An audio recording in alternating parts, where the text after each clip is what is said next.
From Stephanie, is worrying about a problem after asking Yah for help a problem with trusting authority? Yes.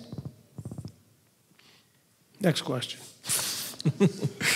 From Dominic Watzel, is respect important in any relationship? Isn't respect important in any relationship, even with children? So respecting an authority as well as people under your authority.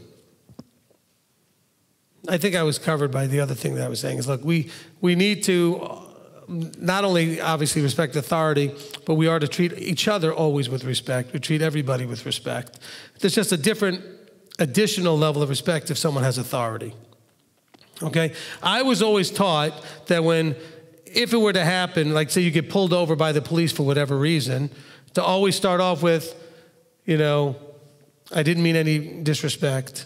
I just didn't realize I was going that fast or whatever it was. But to make sure you say things like, it didn't mean any disrespect, I just kind of got carried away, whatever. Because usually it's a speeding thing that we get pulled over for or whatever.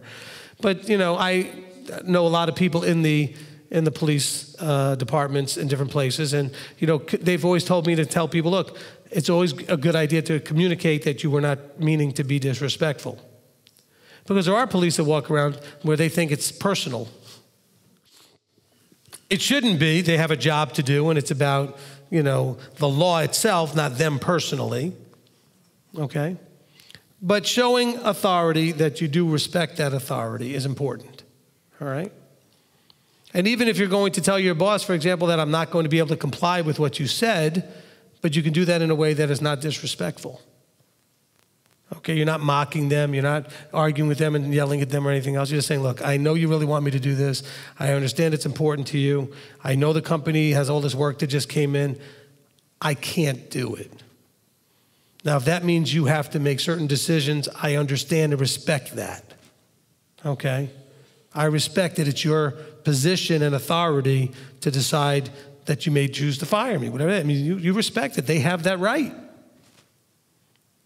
And by the way, the person says, is it disrespectful or not trusting authority if you worry after you ask? It's not so much that. It's really, if you really do know who it is you're asking and see him the way he really is in fullness, then why would you worry after you ask? So more the answer is not so much that you're not respecting the authority, you haven't fully embraced who you're dealing with. That's more the problem. If you fully embraced who you were dealing with, if Israel fully understood who they were dealing with, they would have gotten to the sea and said, okay, this will be cool, let's see what he does. Okay, that fear of Yahweh. Okay, they would have got to the sea and said, okay, let's see, water in front of us, mountains and cliffs on the sides of us, and an army behind us. Okay, let's sit back and get popcorn. This is going to be good. If you know who you're dealing with. Because you're obviously at that point at a place where you couldn't do anything more. So when you get to that place where you can't do anything more, get out the popcorn. Sit back and say, this is going to be awesome. But make sure you did all you could do. Don't go to that place too quickly, pull the popcorn out, and he's sitting there going, wait a minute, you still had a bunch of stuff you can still do. Israel was at a place where there was nothing more to do. There was no place to go. There wasn't anything they could do except fight or drown. That's all they could see.